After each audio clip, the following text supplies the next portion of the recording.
Hi friends, రైతన్న ఛానల్కు స్వాగతం. అన్నదాత సుఖీభవ అదేందనేది వీడియోలు తెలుసుకుందాం. ఇప్పటి వరకు మన ఛానల్ని సబ్స్క్రైబ్ చేయకపోతే సబ్స్క్రైబ్ చేయండి, లైక్ చేయండి, షేర్ చేయండి, కామెంట్ చేయండి. విసుగు చెందిన రైతులకు కూటమి వైపు మొగ్గు. ఇప్పుడు ఆ కూటమి రైతు పక్షాన ఏడాదికి 20,000 చొప్పున వారి ఖాతాలోకి వేస్తూ అన్నదాతలకు సుఖీభావ అంటుంది. అదేందనేది వీడియోలు తెలుసుకుందాం ఫ్రెండ్స్. మొదటిసారి మన వీడియోని చూసేది ఉంటే సబ్స్క్రైబ్ చేయండి, లైక్ చేయండి, షేర్ చేయండి. సకాలంలో సొమ్ములు ఇస్తేనే లాభం. కౌలు రైతులకు సంగతి తేల్చబోతున్నారా? రైతుల్లో అప్పుడే కోటి ఆశలు.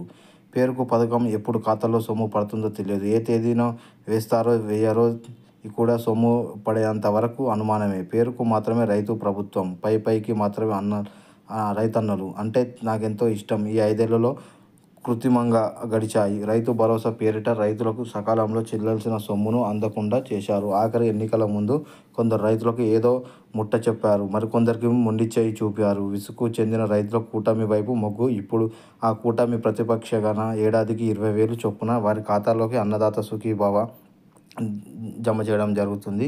గడిచిన 5 ఏళ్లలో జగన్ సర్కారు అన్ని వర్గాలకు సంబంధించి మోసం చేసినట్లు రైతులకు వదట్లేదు. సాధారణంగా తొలకరి ఆరంభమైన వెంటనే వ్యవసాయ పనులు సొమ్ము పడతాయి. ఆ లోపే అంటూ సహకారం సంఘాల నుంచి రుణాలు కానీ ప్రభుత్వ విధానాలు నిర్ణయమైనాయి.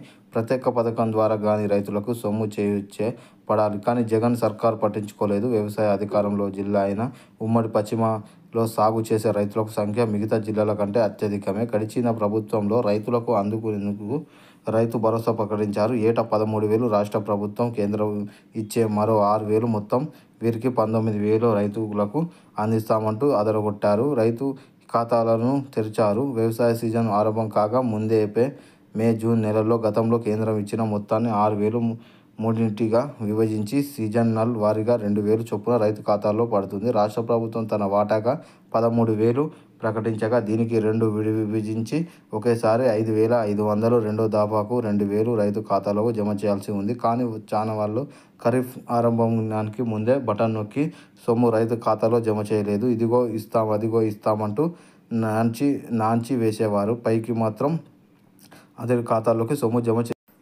గొప్పలకు పోయారు. దీనికి సమాంతరంగా సహకార సంఘాలను భ్రష్టు పట్టించారు. రైతు భరోసా కింద యాంత్రీకరణ పరికరాలు, విత్తనాలు, ఎరువులు ఇస్తామని చెప్పి నానా హంగామా చేశారు. ఇది కొంత మందికే పరిమితమైంది. గడిచిన 5 ఏళ్లలోనూ గోదావరి రైతులకు ఎక్కడా సంతృప్తి చెందిన దాఖలాలే లేవు. ఇప్పుడు అన్నదాతకి సుఖీభవ కూటమి ప్రభుత్వం అధికారంలోకి వచ్చిన తర్వాత రైతుల్లో కొత్త ఆశలు మలుపుతున్నాయి. తాము అధికారంలోకి పగ్గాలు చేపట్టిన వెంటనే ఏటా రైతు ఖాతాల్లోకి 20,000 జమ చేస్తామని ఎన్నికల సమయంలో కూటమి నేత హామీ ఇచ్చారు. ఇప్పుడు ఆ మాట అక్షరాలా నిలబెట్టుకోవడానికి కూటమి ప్రభుత్వం సిద్ధమైంది. రైతు ఖాతాలోకి గడిచిన ప్రభుత్వం ఖరీఫ్కు కొంత సొమ్ము జమ చేసిన కొంత మాత్రమే రైతులకు చేరింది. మిగతా సొమ్ము మాత్రం అంతా గప్చుప్.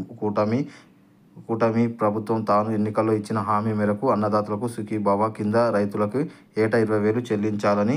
దీని కేంద్రం వాటా 6,000 కాగా రాష్ట్రం వాటా 14,000. ఈ ప్రతిపాదికపై రైతు ఖాతాలోకి సొమ్ము చెల్లించి వ్యవసాయాన్ని ప్రోత్సహించాలని ఉంది అని చెప్పడం జరిగింది. ఇప్పటివరకు మన ఛానల్ని సబ్స్క్రైబ్ చేయకపోతే సబ్స్క్రైబ్ చేయండి, లైక్ చేయండి, షేర్ చేయండి, కామెంట్ చేయండి.